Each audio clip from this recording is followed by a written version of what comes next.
zapis qilamizmi yo'qmi? Bilmasam, nima desanglar shu farqi yo'q.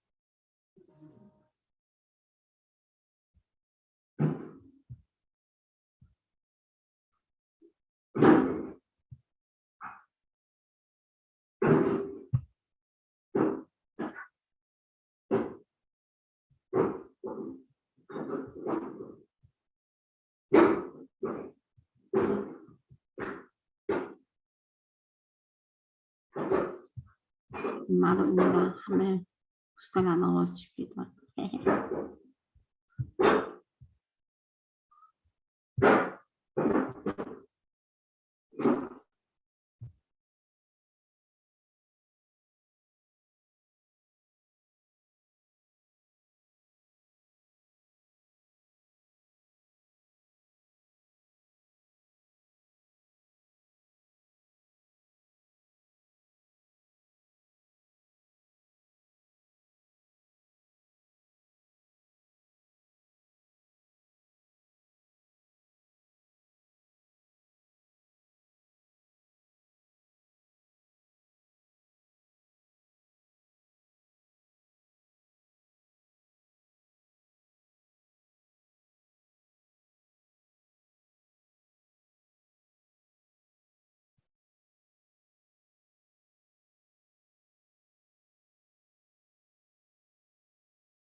Zoom da maalesef.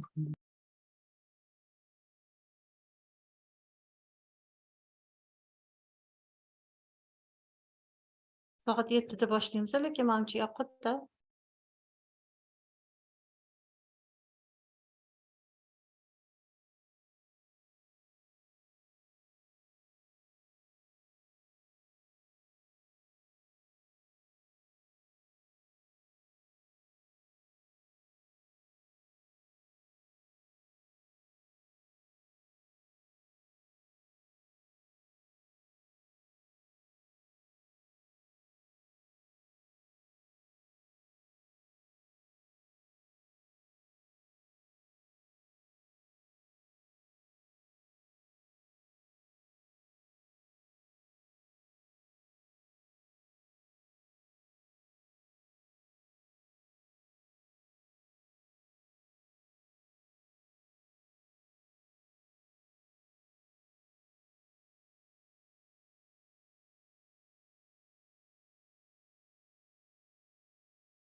Yana ozgina kutaylik bo'lmasa 5 minutda agar odam kam bo'lsa endi hozirdan kanikul payti ham o'qituvchilar band payti kimlardir baholash bilan ovora. Agar uncha odam qo'shilmasa unda boshqa keyinchalik o'tkazsak bo'ladi.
Good evening, dear teachers. You are welcome to our next webinar series on the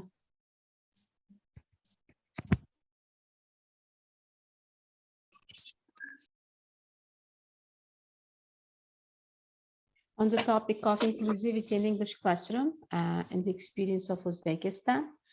And our lovely Miss Saida is going to help this webinar.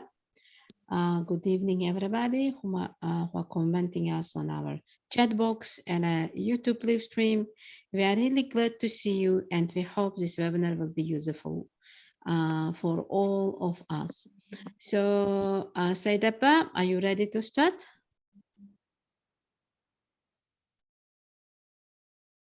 Yes, I am. Okay, So,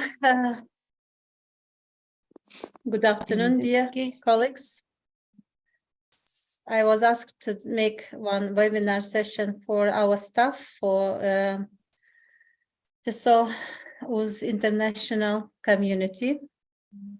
And my topic may be not very interesting for larger audience in Uzbekistan. This is not very popular topic yet.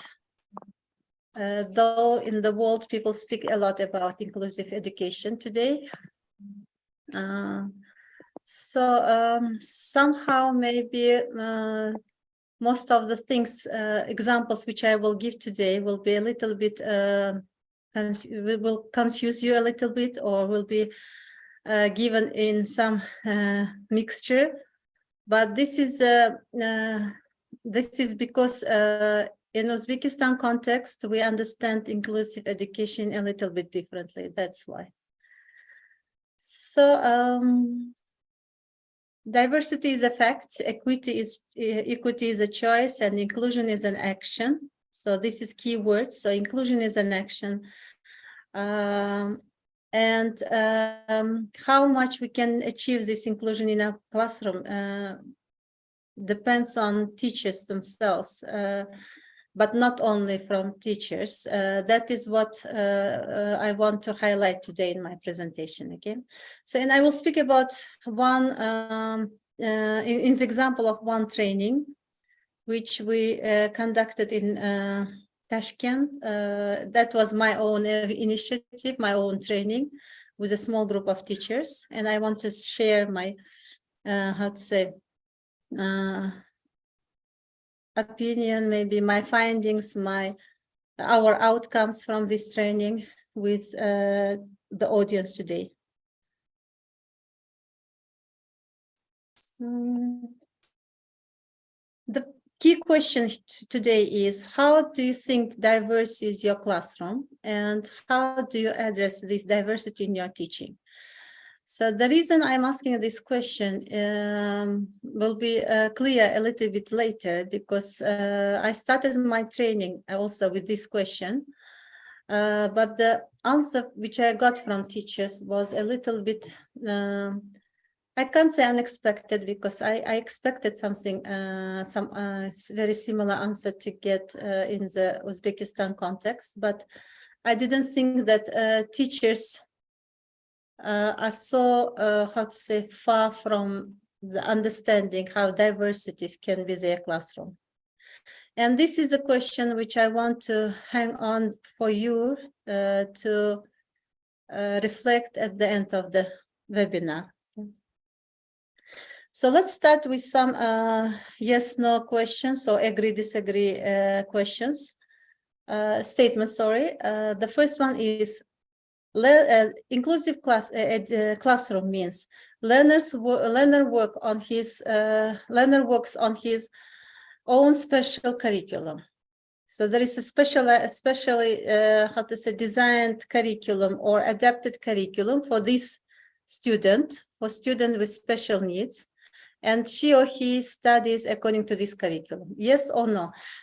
How you can show your reaction is, if I'm not mistaken, there are here, if you go to дополнительные, yes, you have this function, реакция. In Russian it is реакция, in English probably also feedback or whatever. And you have here like clapping your hands or thumbs up. Do you see these emojis? So I will ask you just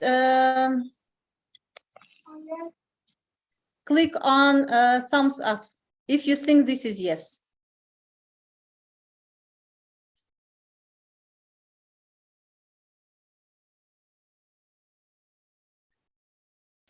So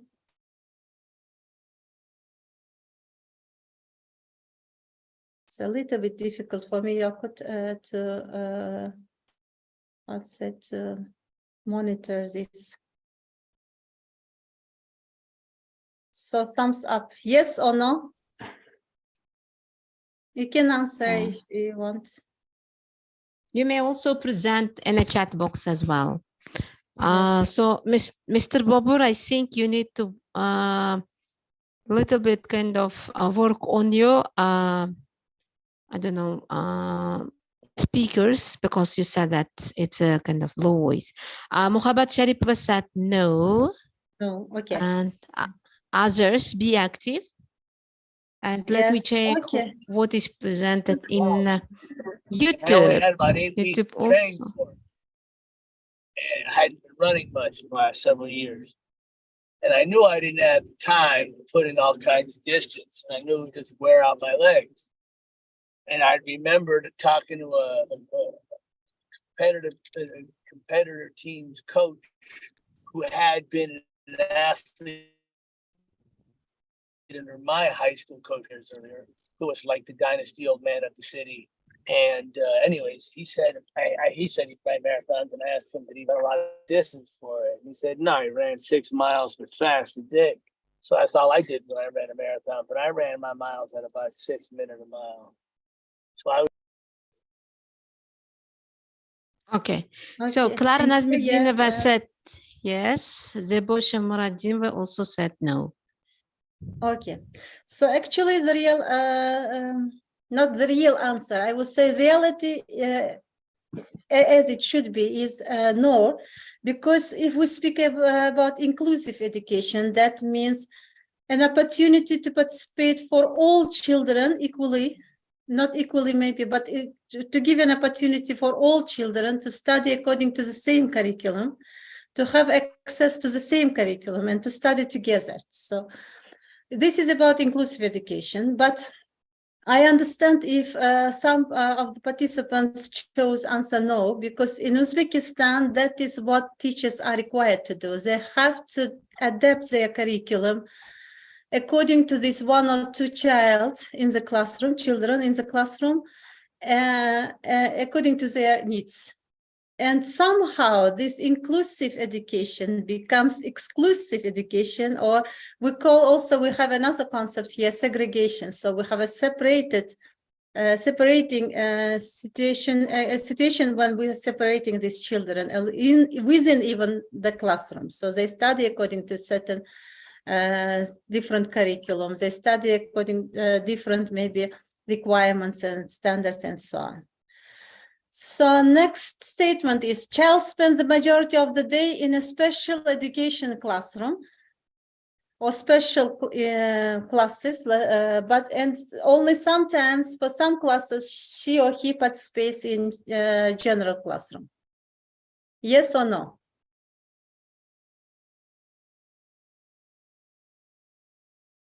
So viewers, you may kind of present your answers in a chat box, and I can just present the message to Miss Saida Ergasheva. Okay, Clara Nazmuddinova answered no.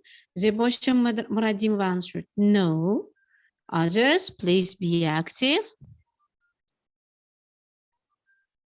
Okay, so Okay, currently we so just have 2 answers no. Yeah, those who say no, you are right, actually. Because this is probably, as I said, this is the main key of the inclusive education. And today, Uzbekistan is somehow is starting to be open maybe for these children with special needs. But here, how much we are successful in this, I am going to speak a bit later. So next one, it is normal for a child to be pulled from the classroom lessons and activities for specialist support, although they may miss many classes. So what do you think? So these children can miss many classes, that's fine. It is, how to say, normal, because they should be supported by some specialists like therapists, maybe psychologists, and so on. What do you think? So again, present your answers in the chat box. No, it was answer for the previous question. So Shahzad Hayat represented no. Khabat Sharipova said yes. Clara Nazmuddin said no. Okay, we have kind of Okay, you are Two right. no's and Actually, one yes. most of you are right, because the answer is no, it is not normal. And these children, again, should be treated almost in the same way. If for any other child, it is not good to miss classes, then this should be normal for these children as well. So if they are already studying with in general classroom, it is good to not to distract these children from their studies, or to have this distraction to the minimal maybe level, to bring it to the minimal level. And the last one, it is normal that the child does not know classmates, or maybe doesn't experiences all classroom activities. So this is normal, because this is special child, let's say so. He or she can not participate in every classroom event or activity, and that is normal. What do you think? So, okay, we have Saudat Hojaeva said no. Okay, others, please present your answers. Shahzoda Hayatova said not normal. Okay.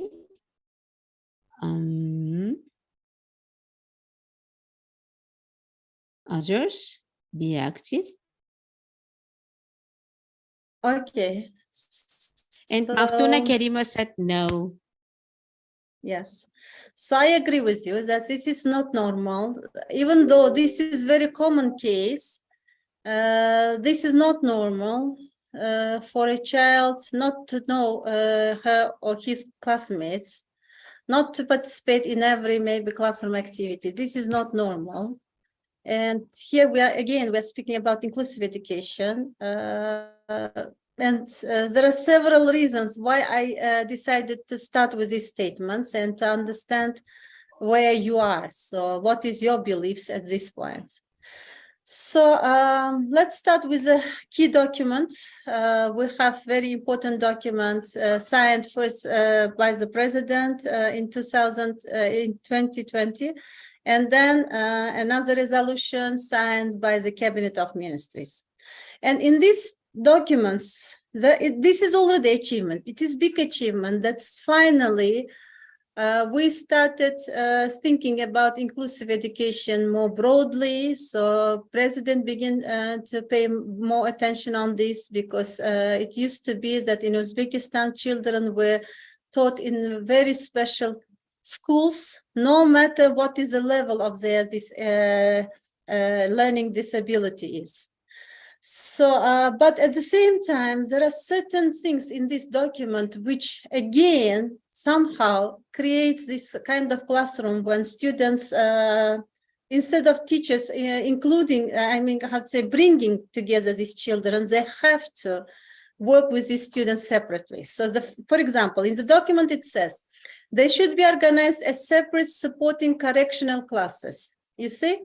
So these children should come to general school, but they should be organized separate supporting correctional classes for these children according to their physical or mental development. Another, practice is that today in Uzbekistan, there is one school should be open in each district. So year by year, they will increase the number of these schools, but it is still the very big limit maybe for children, because if we consider Uzbekistan, even Tashkent city, where we have more than 3 million population, so having one school for one district is not enough. So, and you can imagine how many children, again, have to go to special schools, or they should be just, just give up studying, give up going to school, having full education and so on. In the same order, it says, in inclusive education classes, the number of special education needs children, students with special needs, shouldn't exceed 3 people. So if, for example, can you imagine one district, one school or 2 schools maximum, and you have 3 students already, so, and you say, I'm sorry, we can't have too many students which require special attention or require careful attention and so on. And that is actually what happens. And what happens in this situation, what is very interesting, parents would try to hide the problems of their children. Teachers try to hide the problems of those children because they should have not more than, for example, this number of students. And again, maybe because of hiding all these situations, again, another problems occur with resources, with maybe even assessment and so on. Other examples from these documents is that only students with the same medical diagnosis can be admitted to the same school. This is again it's the same classroom. So if you have in your classroom two students with different maybe how to say difficulties, then or I mean in the same school with two different difficulties, so you should you can't put this accept these students into your schools, you see. Such kind of limitations. Another limitation from this document is that the objective of this document already says organization of differentiated and individual education, you see. So, and most of your language is Uzbek, and you can imagine how it sounds in Uzbek. So, differentiated and individual education. And in Uzbekistan, when we say individual education, we understand that this child should be taught individually, should be taught separately, or something like this. The word special itself is used in this document 51 times. So by special school, special arrangement, special room, special teacher. By making this, we are already maybe destroying this concept of inclusive education. And this is probably influences on teachers' understanding. And that was the first outcome, maybe not very positive outcome, which I received from this training. On the first day, when we started our, articulating our beliefs, when we started defining the concept, I understood that most teachers actually understand inclusion as exclusion. So having these students, separating these students somehow, having these students separated or giving special attention to these students, giving maybe creating special opportunities for these students. This is how many teachers actually, understand maybe inclusive education. So as I said, that was training, not very big training with 17 teachers from Tashkent City and Tashkent region schools. Not all of them are English teachers. There are some Uzbek language teachers in the group. So mode of training. So we had 2 sessions at the beginning. In these 2 sessions, first, I tried to articulate our beliefs, define concepts. And I introduced different type of activities and strategies, and some of them we'll speak today.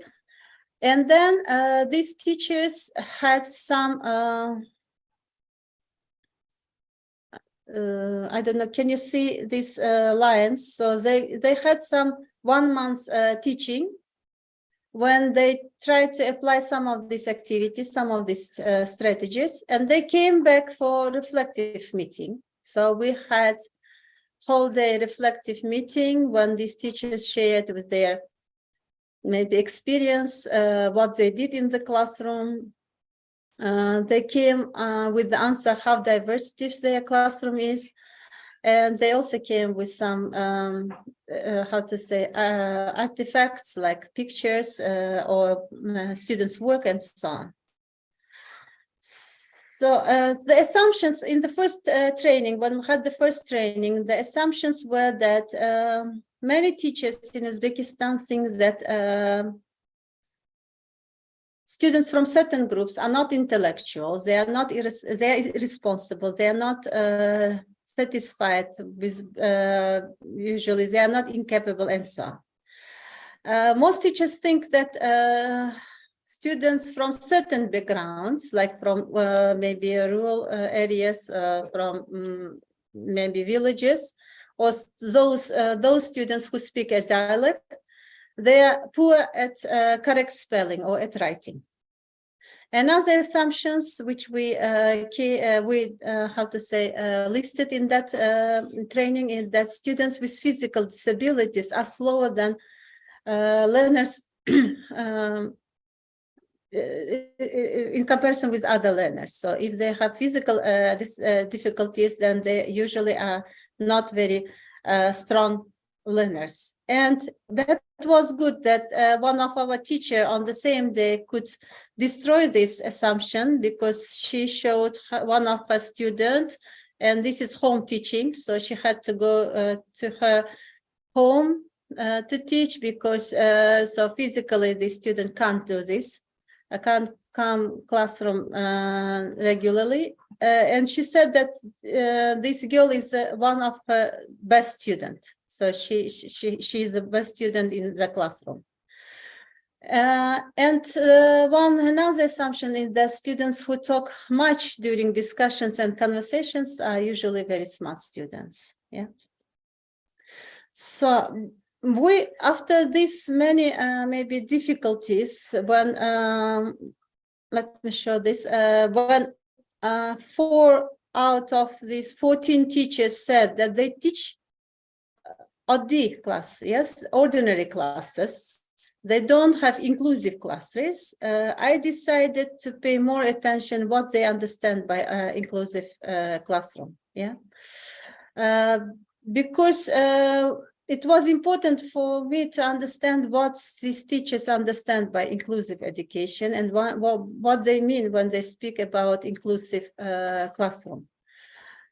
So therefore, we decided to divide the participants into 3 categories. And maybe this is very common, maybe practice today we are doing in many of our, training seminars. So in several training seminars, I found this division most clear for Uzbekistan context. So the first one is visible disability.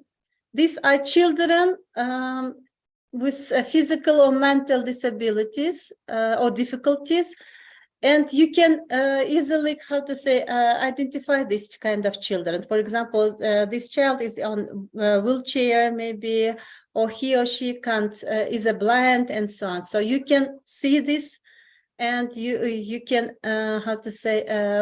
make conclusion, make decisions, how to work with this child. Second one is non-visible disability, and this is the most difficult maybe category for our Uzbekistan, because very often parents don't speak about their children learning difficulties. These are children with who have some maybe difficulties in speech, when they have difficulties in maybe understanding instructions. They don't they can see, but they don't have very good this kind of maybe can't work with this very well, and so on. So these are it's not only non-visible, it's also somehow hidden by parents, and sometimes even by teachers or by schools, because as I said, there are some limits, because the order says already that only those schools which were allowed to do inclusive education can do so. Therefore, maybe teachers try to themselves not to report about these students, not to change anything in their ordinary, let's say, ordinary classroom. So they try to ignore this. Yeah, and that again causes a lot of other problems. And there is also third type of inclusive, maybe inclusivity, that is socioeconomic disability. And unfortunately, in Uzbekistan, we never, consider this one.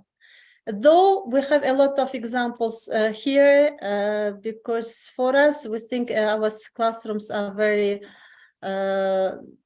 monocultural, so we don't have too many diversity here, but in reality, the result shows that even in one Uzbek classroom, you can have students from Kyrgyzstan, or students with Uyghur, who are Uyghur, or who have maybe Kazakh background and so on. And that was, again, the cases when these teachers tried some of the handouts.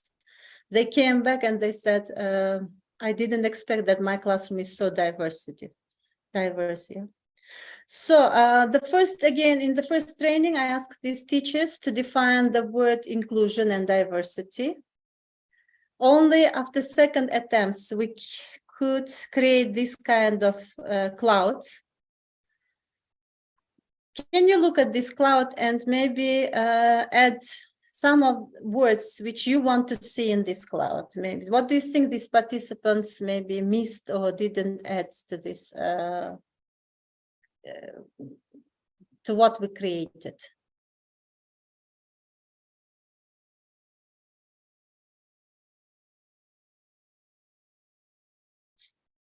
So present your answers in a chat box. Any words that you want to see in this cloud when you are defining inclusion or diversity?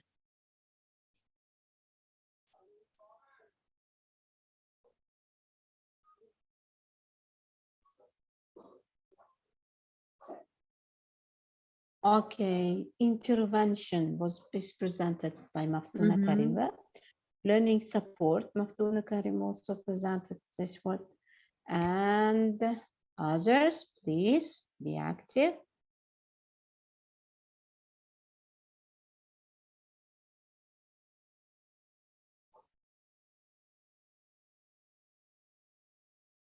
So this is all 2 words by Maftuna Karim, intervention and learning support.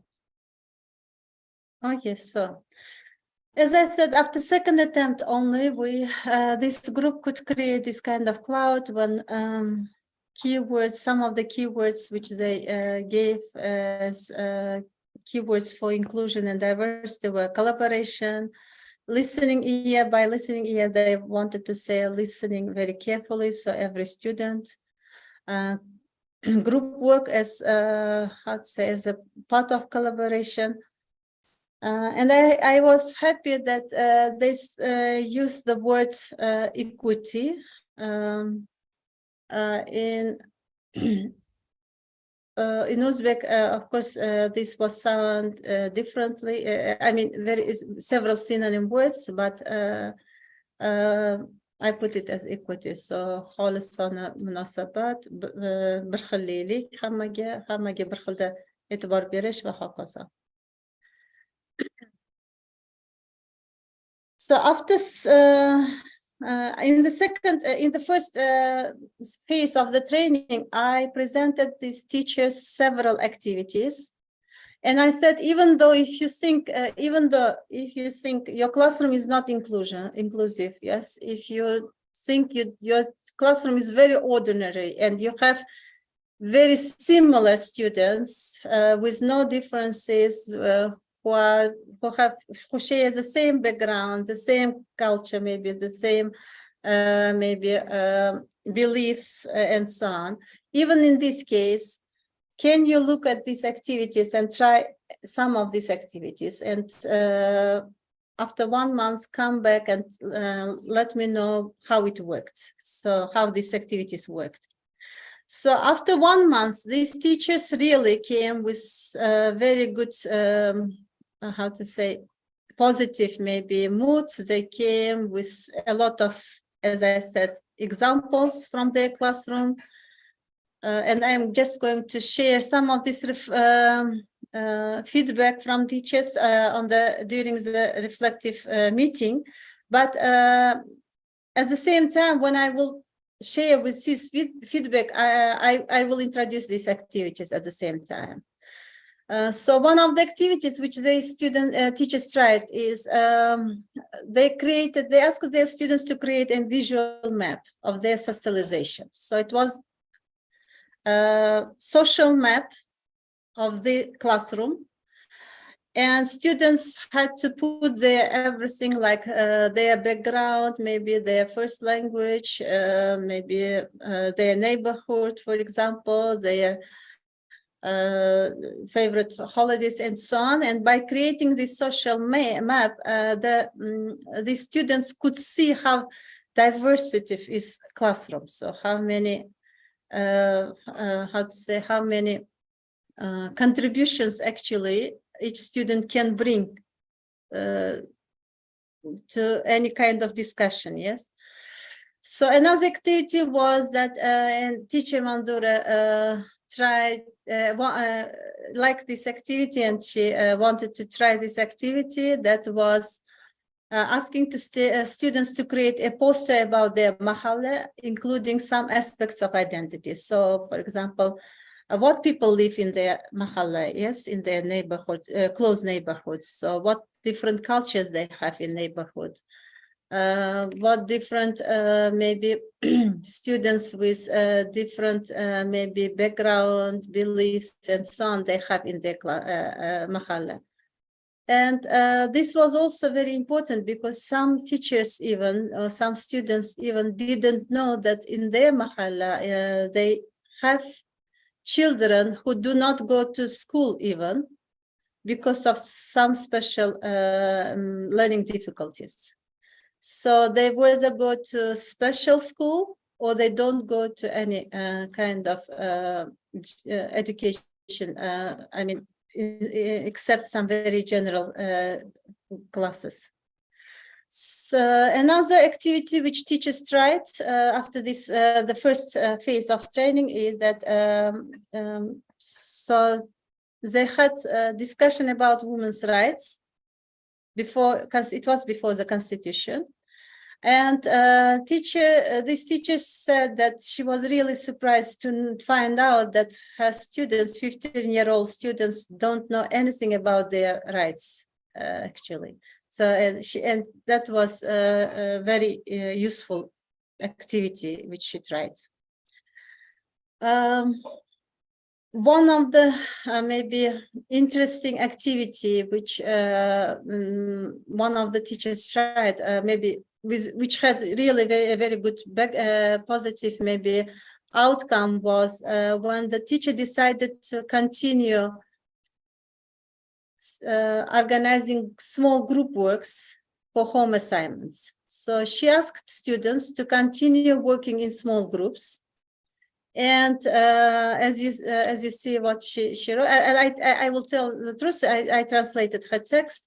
So she's saying that the mother of this child was really very happy to see that his group mates are coming his home to do that home assignment together. So she began to invite them more and even cooked something for these children, because before that, only grandmother and teacher used to work with the students. So usually his group mates, they never worked together with this their group mate to do homework together, and they thought that it's like grandmother and teacher will deal with this one.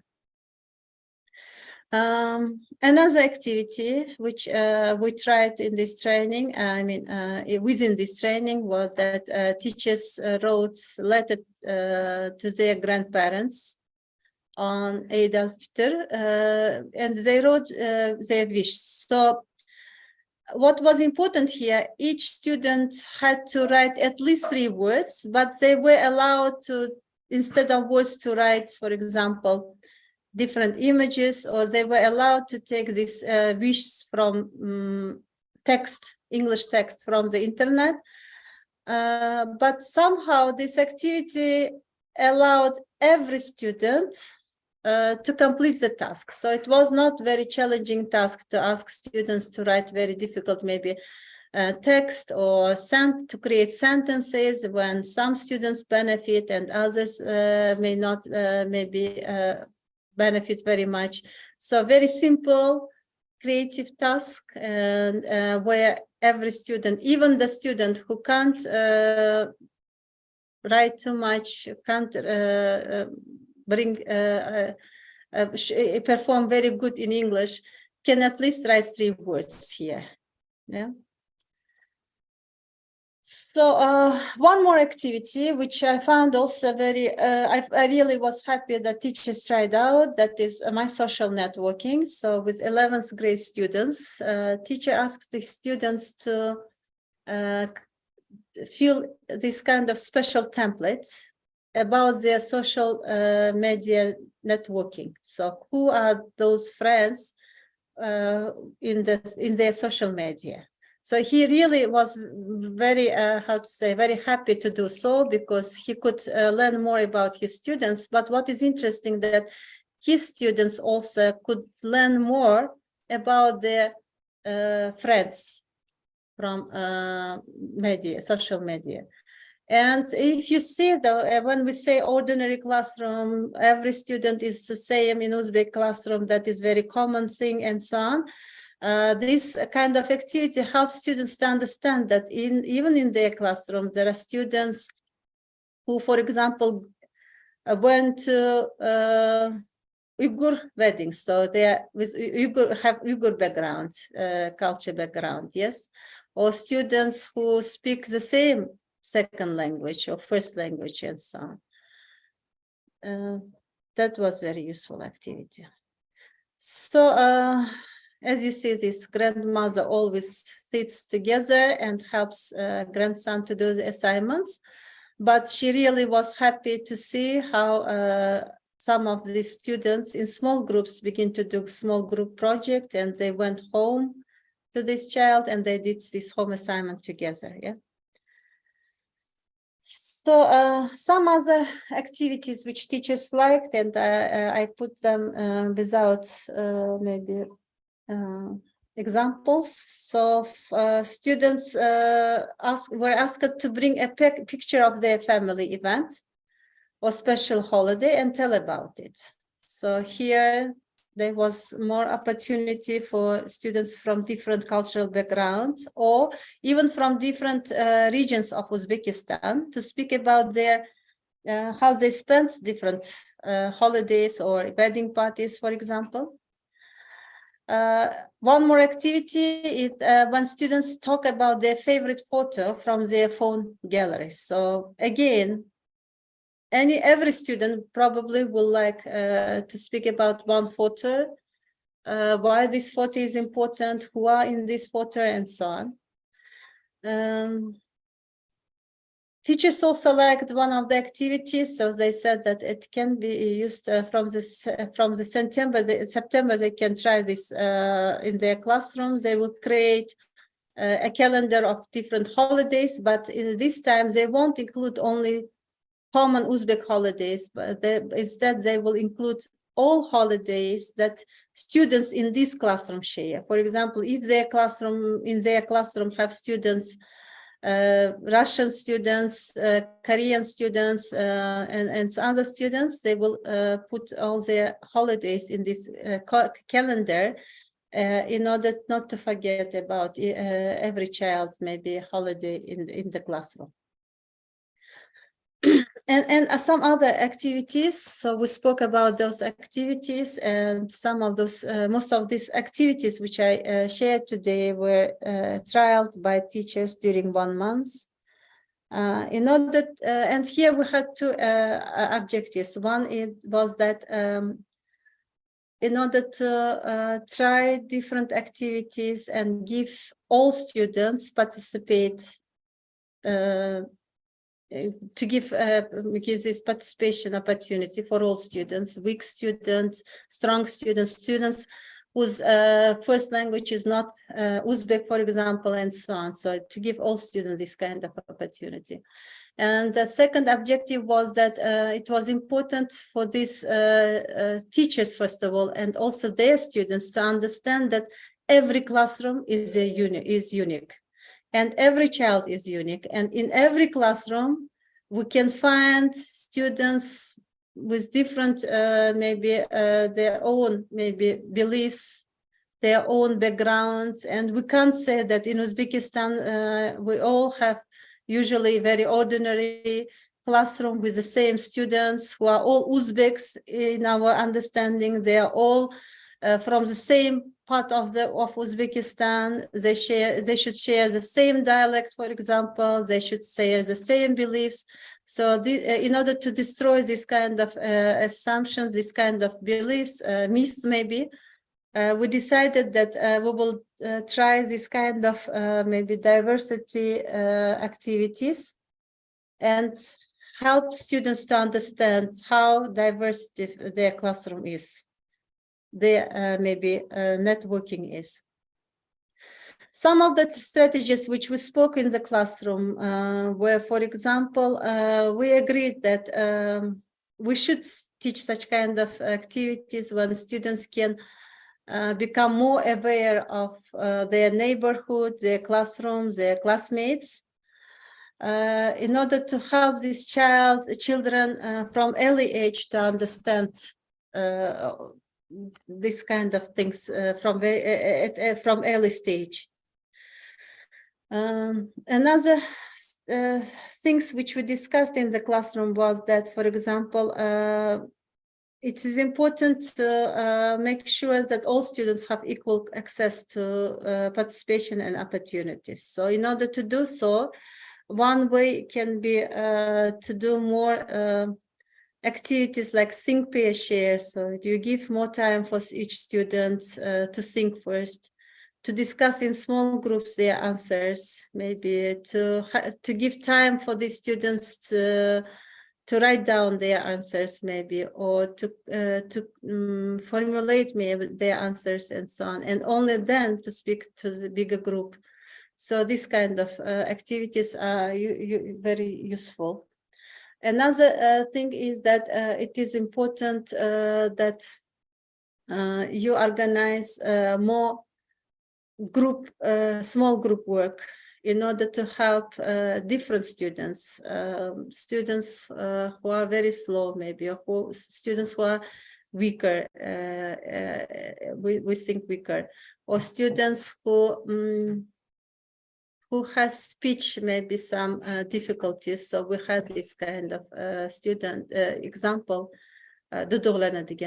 So all these kind of students to give opportunity in small groups, maybe to come up with their answers first, to complete assignment first. And here it was important that and many teachers like this idea that today, unfortunately, we are teaching in our training programs, we are teaching too much about group work, and teachers just go directly to their classroom and start doing a lot of different group work in their classroom. There are some, how to say, backwash from this kind of activities. So teachers try to organize group works very often, and they always change the groups. So they do one activity, after 15 minutes, when they complete this fun activity, they ask students to form a new group, for example, or when they move to a new activity, they say again, okay, you have spring, winter, summer, so let's have a new group and work in a new group and so on. So, and we agreed that if you want to build very strong this small group community, so to give time for this small group to formulate as a group, yes, to become as a group, to become more stronger, then it's good to keep these small groups a little bit longer. So at least during whole lesson, it is good if students work in the same small groups, so they can adapt to each other, they can learn more from each other, and they can learn more about each other. And one also way to do so can be to ask these small groups to continue working together even after the classroom, beyond this classroom. Yeah. And in terms of assessment, we spoke about different examples. So this is again bigger problem. Today I tried to somehow how to say to speak very slightly maybe about all the findings which we had during this training, and I had before and during this training, because actually I'm full of this kind of all impressions, and really a lot of how to say findings. They are really, most of them even somehow disappointed me, because we do everything in order to encourage more segregation, maybe, or how can we call it, also in order to help to make these teachers think about exclusion, unfortunately. And one of these things which we do wrong is assessment. So teachers try to have very specific non-equal this kind of attitudes when it comes to assessment. The whole program works in this way, and unfortunately the system also encourages it in this way. That's why two strategies which we decided to keep for our own maybe success. One was that maybe instead of asking the parents to come, parents of some children to come to meet with teacher regularly, yes, instead of asking a parent to come and to explain why his child is so slow or so weak, doesn't complete assignments, or what to do with his assignments and so on. Instead of this, maybe it is good for teachers to have one-on-one meeting with each student and to speak about their progress and what strategies is better for his or her learning. And another thing which we all agreed about assessment was that formative assessment is always good if you want to give equal good opportunity for each student in your classroom. So these were top voted strategies which we spoke about in the training, and I am very sorry to speak so much. I am open for your contributions. So how much do you think your classroom is diverse? And what do you do in order to support it?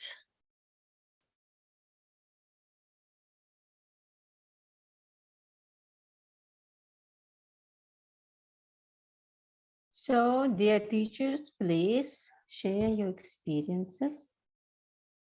You might do both in written and spoken form if you wish.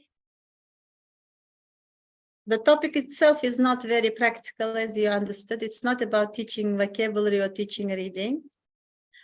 But I would be very happy to continue to speak about this topic in other training and other meetings as well. We can have very practical training about it also. But today my task was to raise awareness and to make you think about it. How much do you think your classroom is diverse? And what do you do in order to support this? Mm-hmm. Thank you very much, Saida, for your... Yes, please. I'm listening to you.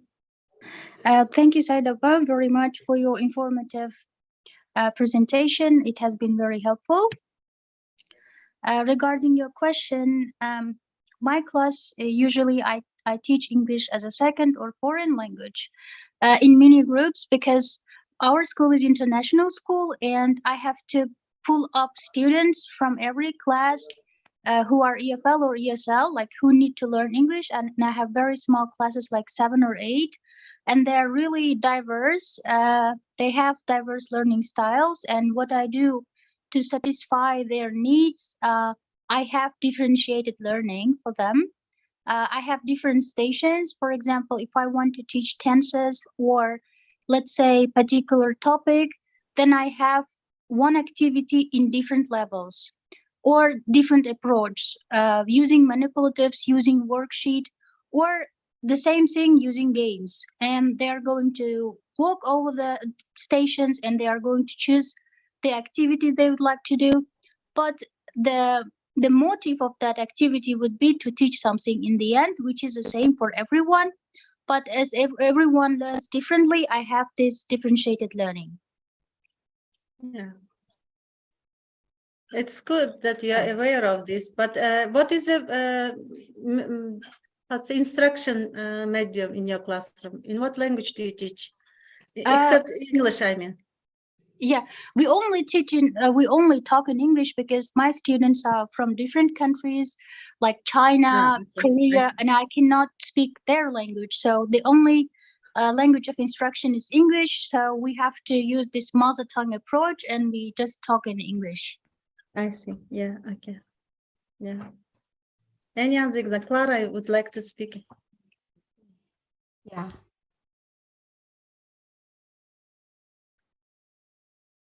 Clara? Okay, Miss Clara. Clara, switch on your microphone. Yes, please. Yes, yes. Good evening, Miss Saida. Thank you so much. It was really useful and interesting webinar. And as you said, a very new area for our context. And so it will take us long time just to understand and to put it the right way, everything. Just I would like to share one example from my experience. Like this, how we deal and how we solve the issue of equity, yes, and diversity.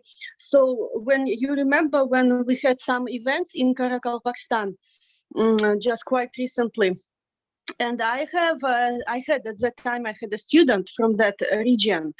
And so, you know, during the lesson, what happened, the student just became very like anxious. And so we could see that she was very depressed.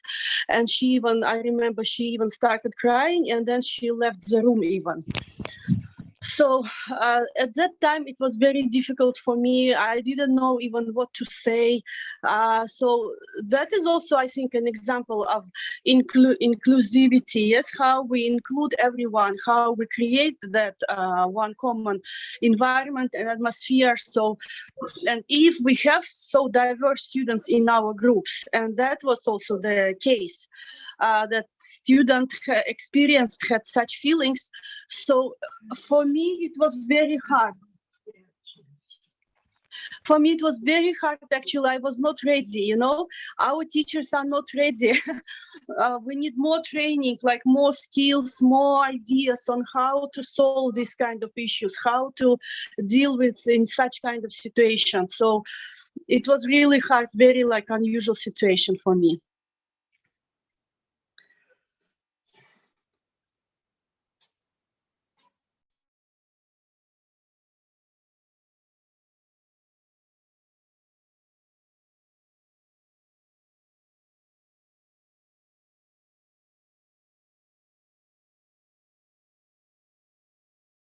So Clara, I think you have a problem with your internet. You may kind of check.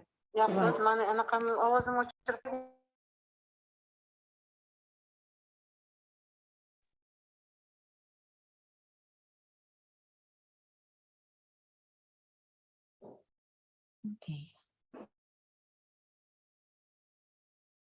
Yeah, sorry. So I'm not the key organizer of this webinar, that's why I can't myself switch on or switch off my microphone. Sorry. Yeah, Clara, that is very good example. And you know, in the most of the part of the first training part, when we met with those teachers, we spent a lot of time for sharing this kind of examples. So I understood that teachers face these kind of problems very often, and many teachers face this kind of problems. And what is the worst thing in this, that all these teachers are left with their problems. We don't have special training for this one, but even though the decree says only special trained teachers can teach in inclusive classrooms. So it is already excluding so many other opportunities for all other teachers. So you should be specially trained, having certificate in order to have inclusive classroom. That is already a big problem.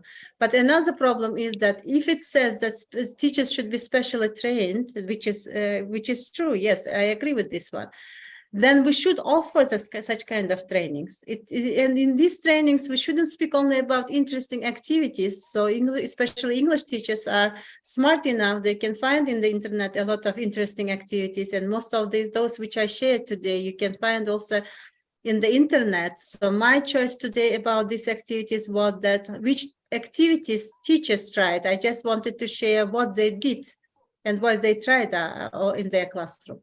But in those training, I want to say that we may not speak about different activities, interesting activities teachers can do in their classroom, but we can speak about strategies, teaching strategies themselves, like what teaching strategies teachers should use in order not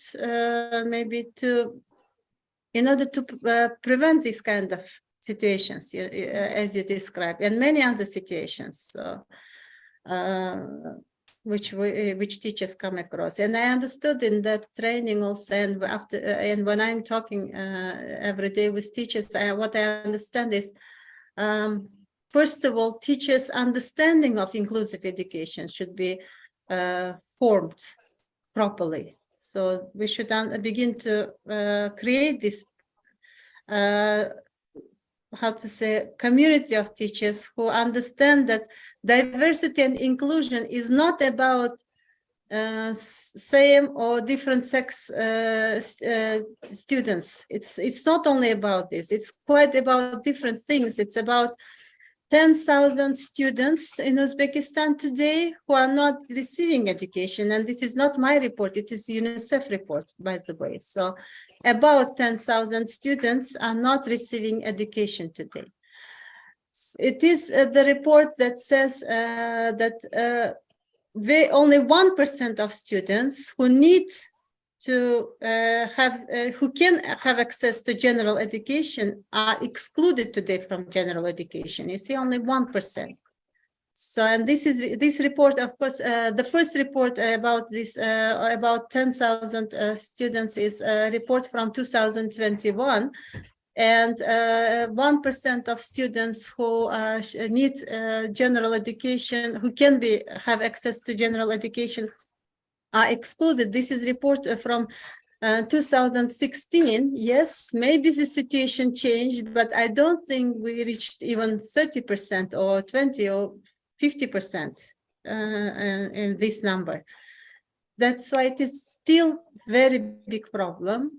And when Nargiza asked me to conduct a webinar for the staff, for TESOL staff, I thought that with this group of trainers, which we have in our TESOL program, so we have already very good, strong, maybe trained staff, we could maybe somehow think about organizing or having special training on inclusive education.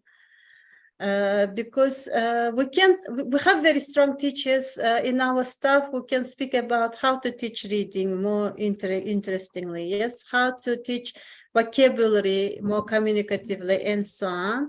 But I thought maybe in order to challenge you all, I mean, I'm speaking to my colleagues today, to my staff, I thought maybe it is time for us to think about another level of training. And we could organize the whole series of training, maybe seminars or sessions, and offer this kind of training to a bigger audience. So that was my, actually I wanted to end my webinar today with this suggestion, but that was the reason why I decided to choose, as one of the teachers said, such a boring topic. But that was my actually main aim today. You are actually right. It's very difficult to work in inclusive classes because there are diversity of ages, diversity of nationality, spirituality, and in order to work and to achieve success, teachers should be more resourceful, more creative. And I would like to give my proposal, and I think it will be very useful in teaching inclusive classes, using by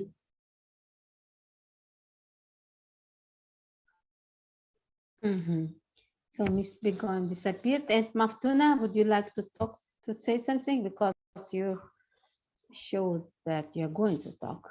You raised your hands.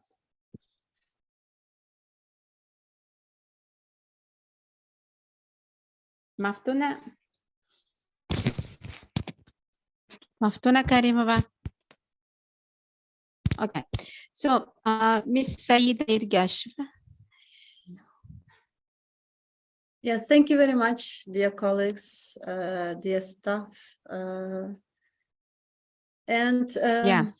I would be really happy if you think about some of the part of my presentation today. I would be also very happy as a starting point if you read some of these decrees. So we have two main decrees. One from the Cabinet of Ministers and one from the President, which is really valuable. We also have two very good reports produced by UNICEF and World Bank about inclusive education and children with special needs. So what the situation in Uzbekistan. So if you're interested, I really recommend you to read those things. And if you continue to be interested in this topic, I would be really very happy in within our TESOL international staff to create a small team, maybe if not to develop that training which I'm speaking about now, at least maybe to think how we can do this, how we can help our teachers. Even if you don't think about bigger community as Uzbekistan, the whole Uzbekistan, at least maybe let's think about those participants. We have, if I'm not mistaken, hundreds of participants who received training in our center. We could organize something for those teachers, because that was my own initiative in March to organize this training, and I decided to have very small training on this topic, but then I understood that this is really can't be done in one or two training sessions, and I was myself alone. That's why I would be happy if any of you are interested and would like to join this kind of team. Thank you. So thank you, Ms. Saida. Thanks for everybody for your brilliant ideas and for participation. And I also kind of myself decided to answer, because I'm also kind of working on my PhD research on the topic of working with blind and visually impaired learners. And in the kind of previous experience, I can say that in my classroom, I didn't have like a specifically blind teacher with other kind of a blind student with other students, but I had some students with difficulties of learning.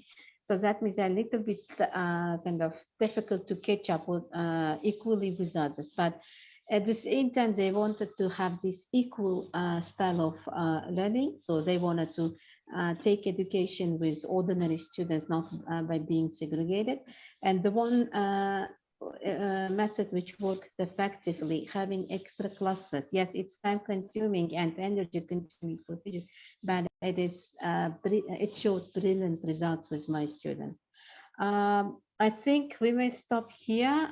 Thanks for everybody to participation, and we hope we will continue our webinars on this topic, and we will do some trainings with initiative of TESOL agent and its trainers, as Ms. Saida Yashva suggested. So Begoyim Holbekova, I think you had some internet issues as you disappeared from our webinar. So electricity is switched off. And I would like to give my little suggestion in teaching inclusive classes by using semi-ready constructions for inclusive children, and by teaching very famous and ordinary, simple verses, poems to children. It will help to create warm atmosphere in class, and children will be close to each others, and it will help to increase their creativeness. Mhm. Mhm. Begum Thank you. Apad, would Thank you you like to for- show it? Do you have it in on your screen? Samples of your I students. prepared, several semi-ready constructions. Next time I will show you this. Okay, thank you. Okay.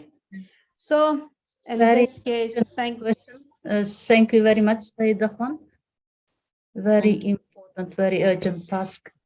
Yeah, just I'm very sorry at the end. I thought about it, but maybe not to tell about it. But I'm really sorry. It was very how to say fast speech, very quick speech. I didn't want to take your time too much, but at the same time, was the most challenging in this presentation today was that what words to use or not to use related to this topic.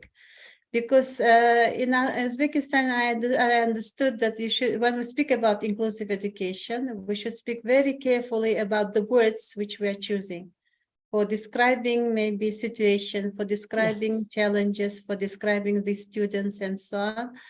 And unfortunately, the terminology which we use in Uzbek language already needs a lot of improvement. Yeah. So because in Uzbek language, we are using a little bit, maybe I can say so, wrong words. And that's why it was a little bit difficult for me to formulate what my, how to say, concepts, maybe some of the terms which I wanted to use, because I wanted to give up some international terms which are very, how to say, far for our teachers, so which are not very clear for our teachers. I just wanted to speak very simple language which can be more clear. Thank you very much, all of you. For I really thank all of you. And if you want to continue to speak about this topic or to speak about my suggestion, I think TESOL main Telegram group, our international community Telegram group would be very best maybe platform for this one. We would be very happy for any kind of feedback or suggestions, anything else. Thank you. Thank you. And Yaqut, thank you too. Yeah, thank you everybody. Thanks for participation, and thanks for kind of devoting your precious time. And just one more last issue, which was asked by our participant to share Telegram link to the Telegram channel. So I have shared it, and I think we can stop here. Have a nice evening. See you in our further trainings and webinars. Goodbye. Bye. Yeah, in YouTube, this video is already kind of put, and you may watch it in any